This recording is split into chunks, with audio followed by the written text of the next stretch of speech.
Dear students, किरण civil service की online GKGS class में मैं डॉक्टर शगुफ्ता आप सब स्टूडेंट्स का स्वागत करती हूँ। स्टूडेंट्स, जैसा कि आप जानते हैं कि हम लोग अपने टॉपिक पर जाएं, इससे पहले पिछले वीडियो में पूछे गए प्रश्न के उत्तर आपके साथ एक बार डिस्कस करती हूँ। मैंने अपने कल के वीडियो के अंत में आपसे प्रश्न पूछा था कि महमूद गजनवी के साथ उसके भारत अभियान में साथ आने वाले इतिहासकार कौन थे। तो महमूद गजनवी के साथ भारत आने वाले इतिहासकार अल-बरूनी थे। वही अल-बरूनी जिन्होंने भारतीय विज्ञान, भारतीय खगोल, खनिज, इन सब पर अपनी पुस्तकें लिखी। अल-बरूनी की जवाहर फिल जवाहिर खनिज पर लिखी गई एक बेहतरीन पुस्तक का संग्रह है। अल-बरूनी जिनका वास्तविक नाम अबू रेहान था। तो पिछले वीडियो में पूछे गए प्रश्न का सही उत्तर है अल-बरूनी। अब आज के प्रश्न मैं पहले तो पूछूंगी नहीं, मैं आज का प्रश्न आपको वीडियो के अंत में दूंगी। वीडियो के अंत तक बने रहना होगा आपको आज के प्रश्न के लिए। स्टूडेंट्स, जैसा कि आप जानते हैं कि हम लोग अपने वीडियो में लगातार अलग अलग डिफरेंट टॉपिक्स, सब्जेक्ट्स अलग अलग को लेकर सॉल्व कर रहे हैं। तो आज मैंने आपके लिए जिस टॉपिक को उठाया है वो टॉपिक है कश्मीर के राजवंश। तो आइए देखते हैं कश्मीर के राजवंश को। कश्मीर भारत का अभिन्न अंग है। कश्मीर का एक अपना इतिहास रहा है। कश्मीर का इतिहास प्राचीन काल, मध्यकाल और आधुनिक काल हर में अपना एक वैल्यू, अपना एक अलग जगह रखता है। आज हम जिस कश्मीर की बात करने जा रहे हैं, आज हम जिस कश्मीर के इतिहास की बात करने जा रहे हैं, वो प्राचीन काल का अंतिम पीरियड था। प्राचीन काल के लास्ट में मिडावल एज के यानी मध्यकाल के शुरू होने से पूर्व के कश्मीर की हम बात करेंगे। अगर मैं आपकी से कश्मीर की बात करूं तो कश्मीर का इतिहास जानने के लिए हमारे पास जो मुख्य साधन है वो है कलहन की लिखी हुई राजतरंगिणी, और दूसरा हर्षवर्धन के काल में भारत आए हुएनसांग चीनी यात्री थे, उनका यात्रा वृत्तांत।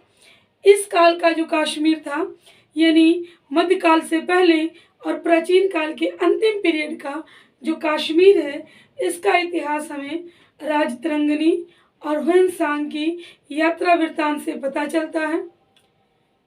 अगर हम कलहन की राजतरंगिणी की बात करें तो राजतरंगिणी से हमें 7वीं शताब्दी से लेकर 12वीं शताब्दी तक का इतिहास पता चलता है। यानी कि 7वीं शताब्दी के प्रारंभ से 12वीं शताब्दी तक जो कश्मीर में राज शासन था, वंशों का शासन था, कौन से शासक हुए, उनके कार्य, इसकी जानकारी हमें राजतरंगिणी से प्राप्त होती है। और अगर हुएनसांग की बात करें तो हुएनसांग जो कि हर्षवर्धन के शासनकाल में भारत आए, लेकिन इन्होंने कश्मीर का दौरा हर्षवर्धन के शासनकाल में हुएनसांग आया जरूर था, लेकिन यदि यहाँ प्रश्न हो कि हुएनसांग ने कश्मीर की यात्रा किसके शासनकाल में की, तो हुएनसांग जब भारत आया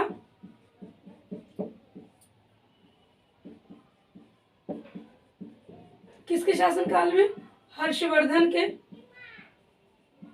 लेकिन जब कश्मीर वो आया, कश्मीर की यात्रा की, तो उस वक्त कश्मीर का राजा दुर्लभवर्धन था। तो यहाँ दो प्रश्न बनते हैं कि हुएनसांग की भारत यात्रा किसके शासनकाल में की, तो हुएनसांग ने भारत की यात्रा हर्षवर्धन के शासनकाल में की। लेकिन यदि आए कि हुएनसांग ने कश्मीर की यात्रा किसके शासनकाल में की, तो दुर्लभवर्धन। राजतरंगिणी में जो 7वीं शताब्दी से लेके 12वीं शताब्दी तक का इतिहास है, उसमें हमें 3 वंश मिलते हैं, कारकोट वंश, उत्पल वंश और लोहार वंश। यहाँ 3 वंश हैं।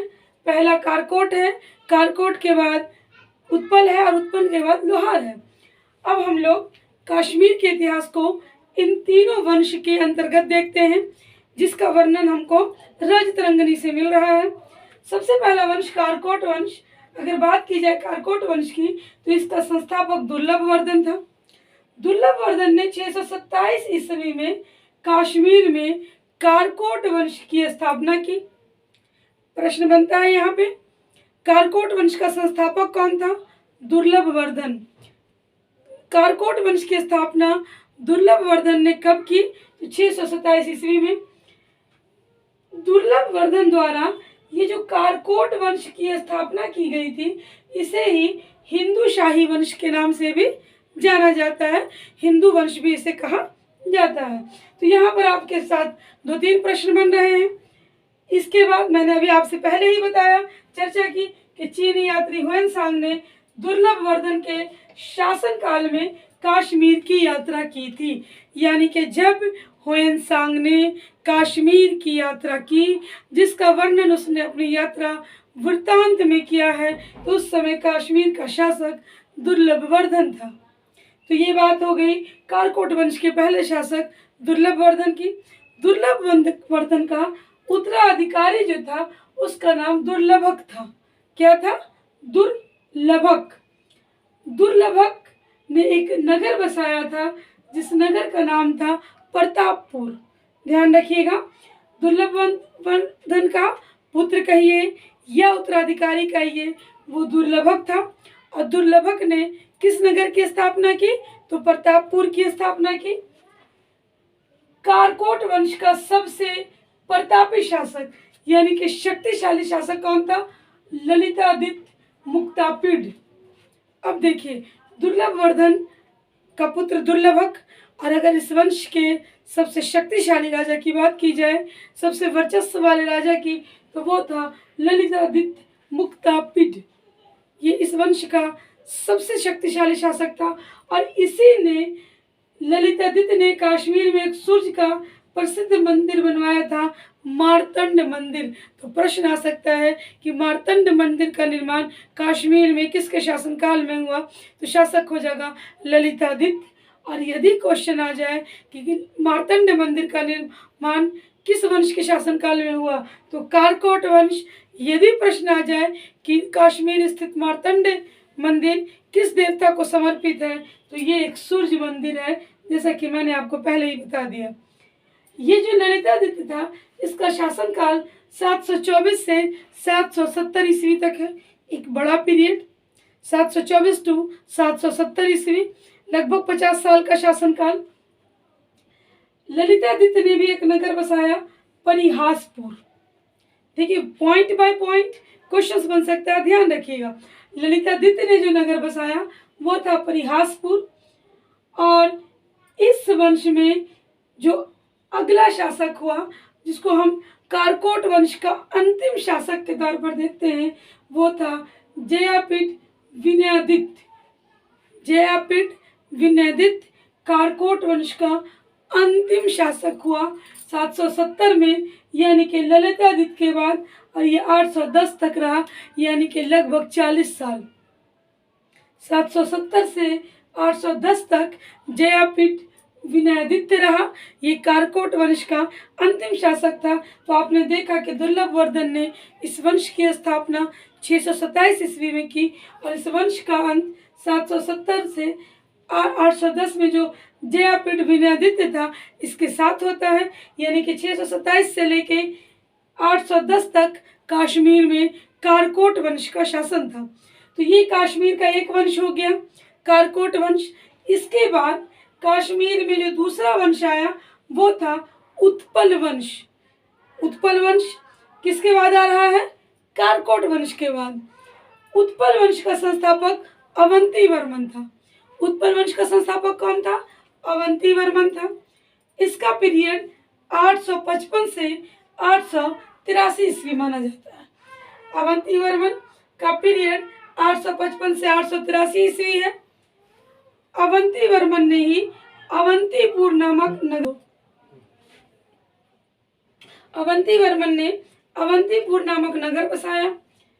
अवंती वर्मन ने अवंतीपुर, ललित, इसमें दुर्लभ वर्धन के पुत्र दुर्लभक ने प्रतापपुर, ललितादित्य मुक्तापीठ ने जिस नगर को बसाया था वो था परिहासपुर। तो ये सब याद रखिएगा कि किस नगर की स्थापना किसके द्वारा की गई। अवंती वर्मन के समय में एक अभियंता था, आज का इंजीनियर कहिए, जिसका नाम सेय था। इसने सिंचाई के लिए नहर निर्माण किया था कश्मीर में। यह भी क्वेश्चन बन सकता है कि किसने कश्मीर में सबसे पहले सिंचाई के लिए नहर का निर्माण किया। तो अवंती वर्मन के अभियंता सेय ने। अवंती वर्मन का उत्तराधिकारी जो था उसका नाम था शंकर वर्मन। अवंती वर्मन का उत्तराधिकारी कौन था? शंकर वर्मन। शंकर वर्मन का काल हम देखते हैं 885 से 902 ईस्वी तक। किसका? शंकर वर्मन का। शंकर वर्मन के बाद उसका पुत्र गद्दी पर बैठा गोपाल वर्मन। बहुत छोटा सा पीरियड, 902 से 904 ईस्वी तक, 2 साल, 2 से 4। गोपाल वर्मन के शासनकाल में अराजकता फैल गई, जनता में असंतोष था, जनता इसके शासनकाल में रहना नहीं चाह रही थी। इसके बाद उत्पल वंश में जल्दी जल्दी राजाओं का हम देखते हैं कि चेंजिंग आता है। गोपाल वर्मन के बाद जो अगला शासक बैठता है यशस्कर था। गोपाल वर्मन का पुत्र यशस्कर गद्दी पर बैठता है। यशस्कर को गद्दी से हटाकर उसका मंत्री होता है जिसका नाम था, यहाँ देखिए मैंने लिख भी दिया है, इस वंश में गोपाल वर्मन के बाद यशस्कर बैठा। यशस्कर को हटाकर उसका मंत्री पूर्वगुप्त बैठा। पूर्वगुप्त को हटा के बाद पूर्वगुप्त का पुत्र क्षेत्रगुप्त बैठा। तो यहाँ पर उत्पल वंश में कई सारी चेंजिंग देखने को मिलती हैं। कहाँ से? गोपाल वर्मन के बाद से, क्योंकि गोपाल वर्मन के समय में ही असंतोष और अराजकता फैलती है और यहाँ से राजाओं के बदलने का क्रम काफ़ी तेज़ी से आगे बढ़ता है। गोपाल वर्मन के बाद यशस्कर, यशस्कर के बाद जो बैठते हैं पूर्वगुप्त, पूर्वगुप्त के बाद क्षेत्रगुप्त। तो पूर्वगुप्त और क्षेत्रगुप्त दो पिता पुत्र थे ये, लेकिन पूर्वगुप्त यशस्कर के मंत्री थे। और इसके बाद गद्दी पर बैठती है रानी दिद्धा। इसके बाद गद्दी पर कौन बैठती है? रानी दिद्धा बैठती है, जो कि क्षेमगुप्त की पत्नी थी। रानी दिद्धा के बारे में कहा जाता है कि बहुत ही महत्वाकांक्षी महिला थी, बहुत ही सुसंगठित ढंग से शासन चलाने वाली महिला थी। एक महान शासिका में कश्मीर के रानी दिद्धा का वर्णन मिलता है। रानी दिद्धा ने लगभग 50 वर्ष तक कश्मीर पर शासन किया। क्षेमगुप्त की पत्नी थी और रानी दिद्धा ने एक सुसंगठित शासन के रूप में कश्मीर को 50 सालों तक चलाया। इसलिए रानी दिद्धा को एक महत्वाकांक्षी शासिका कहा जाता है। परंतु 1003 ईस्वी में दिद्धा की मृत्यु होती है और रानी दिद्धा की मृत्यु के साथ ही ये जो उत्पल वंश था इसकी कहानी समाप्त हो जाती है। रानी दिद्धा की मृत्यु के बाद जो दूसरा वंश आता है वो था लोहार वंश। लोहार वंश की स्थापना रानी दिद्धा के भतीजा संग्राम राज द्वारा की जाती है। रानी दिद्धा की मृत्यु 1003 ईस्वी में होती है और इसके बाद उसका भतीजा जो कि संग्राम राज था वो लोहार वंश की नींव डालता है। देखिए मैंने सब यहाँ लिख दिया है कि 1003 में रानी दिद्धा की मृत्यु के बाद उसका भतीजा संग्राम राज लोहार वंश की स्थापना करता है।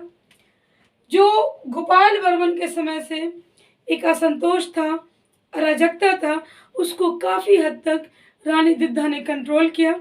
लेकिन रानी दिद्धा के बाद जब लोहार वंश के अंतर्गत गद्दी पर बैठता है संग्राम राज, तो उसकी पत्नी होती है सूर्यमती और वो भी प्रशासनिक मामले में संग्राम राज की सहायता करती है, संग्राम राज को प्रशासन को सुधारने में मदद करती है। और इसके बाद फिर संग्राम राज का पुत्र आनंद बैठता है गद्दी पर। संग्राम राज का उत्तराधिकारी होता है आनंद। आनंद के बाद उसका उत्तराधिकारी कलश गद्दी पर बैठता है। यानी कश्मीर के राजाओं में यदि लोहार वंश का क्रम देखें तो संग्राम राज के बाद आनंद, आनंद के बाद कलश और कलश के बाद ही आता है राजा हर्ष, जो कि एक कवि था, एक विद्वान था और कलहन इसी के दरबार में राजकवि हुआ करते थे। हर्ष एक लेखक भी थे। तो आप इसका अगर क्रम देखें तो पहले संग्राम राज, फिर आनंद, और फिर कलश, और फिर कलश का पुत्र हर्ष। हर्ष के दरबार में कलहन रहते थे। कलहन उसके राजकवि थे। कलहन ने ही राजतरंगिणी की रचना की, जिसमें इन तीनों वंशों का वर्णन मिलता है। हर्ष के दरबार में कलहन की रचना जो हुई है राजतरंगिणी, ये प्रारंभ तो होती है हर्ष के शासनकाल में, लेकिन इसका अंत होता है हर्ष के बाद उसके पुत्र जो जय सिंह थे, उनके शासनकाल में राजतरंगिणी की लेखनी का काम कलहन पूरा करते हैं। और ये जय सिंह लोहार वंश के अंतिम शासक होते हैं। हर्ष के पुत्र जय सिंह लोहार वंश के अंतिम शासक थे, और जय सिंह के शासनकाल में ही राजतरंगिणी को लिखने का काम पूरा किया जाता है। तो हमने अपने आज की कश्मीर के राजवंश में मुख्य रूप से 3 वंशों को देखा: कारकोट वंश, उत्पल वंश, लोहार वंश। कारकोट वंश का संस्थापक दुर्लभवर्धन, उत्पल वंश का संस्थापक अवंती वर्मन, लोहार वंश का संस्थापक संग्राम राज। कारकोट वंश का अंतिम शासक जयापीड़ विनोदित। ये उत्पल वंश की अंतिम शासिका रानी दिद्धा, और लोहार वंश का अंतिम शासक जयसिंह। आपको महत्वपूर्ण ढंग से याद ये रखना है कि कब से कब तक इसका शासनकाल था, किसके शासनकाल में कौन से नगर की स्थापना हुई, किस शासक के शासनकाल में सबसे ज़्यादा यात्री आए, ह्वेनसांग ने कश्मीर के किस राजा के शासनकाल में कश्मीर का दौरा किया, दुर्लभवर्धन। सिंचाई के लिए नहर निर्माण किसके शासनकाल में हुआ, तो अवंती वर्मन के शासनकाल में, उसके अभियंता स्वयं द्वारा हुआ। तो ये सारे कुछ महत्वपूर्ण प्रश्न हैं जो आपसे पूछे जा सकते हैं। रानी दिद्धा किस वंश की शासिका थी, तो रानी दिद्धा उत्पल वंश की थी। रानी दिद्धा ने कश्मीर में कितने वर्षों तक शासन किया, तो 50 वर्षों तक। रानी दिद्धा की मृत्यु कब हुई, तो 1003 ईस्वी में। तो ये आपके लिए कश्मीर वंश का इतिहास था, जिसे मैं एक बार हट जाती हूँ, आप स्क्रीनशॉट कर लीजिए, और स्क्रीनशॉट करने के बाद इसे कॉपी पर कश्मीर वंश के राजवंश में जो प्राचीन काल के अंतिम पीरियड का समय है, एक बार नोट कर लीजिए। अब बारी है आज के प्रश्न की। आज का हमारा प्रश्न थोड़ा सा हिस्ट्री से बाहर लेके चलेंगे। हिस्ट्री पढ़ाया है तो हिस्ट्री के प्रश्न नहीं देंगे। आज का प्रश्न पॉलिटी से है। आज का हमारा प्रश्न है, राष्ट्रपति को अध्यादेश जारी करने का अधिकार किस अनुच्छेद के तहत प्रदान किया गया है। यानी कि राष्ट्रपति जो अध्यादेश जारी करते हैं, वो राइट उन्हें संविधान का कौन सा आर्टिकल देता है, कौन सा अनुच्छेद देता है। अपने उत्तर कमेंट में दें। यदि टॉपिक्स जो भी हम लोग कर रहे हैं आपको अच्छे लगते हैं तो इसे लाइक करें, दोस्तों में शेयर करें। चैनल पर न्यू हैं तो चैनल को सब्सक्राइब करें। मिलते हैं नए टॉपिक नए वीडियो के साथ दोबारा एक बार। Bye bye.